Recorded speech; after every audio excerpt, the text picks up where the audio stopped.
اگه مهاجرت نکرده بودم شاید الان تو همون اتاقی بودم که 1000 بار آرزو کرده بودم ازش برم.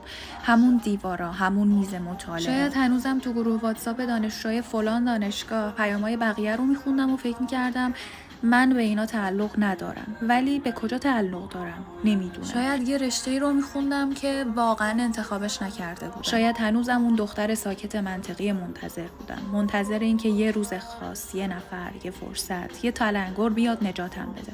ولی هیچ کدومش نیومد. من خودم بودم که زدم به دل راه، با ترس، با 1000 سوال بی جواب. و حالا چی؟ ترکیه برام همیشه ساده نبود، هنوزم نیست. بارها تو صف، تو دانشگاه، تو اتوبوس حس کردم اینجا مال من نیست. ولی هر بار که خودم رو کشیدم بالا، هر بار که حتی بدون مطمئن بودن ادامه دادم، یه تیکه جدید از خودم رو ساختم. حالا اگه برگردم به اون دختر توی اتاقش، بهش نمیگم نرو قرار سخت باشه.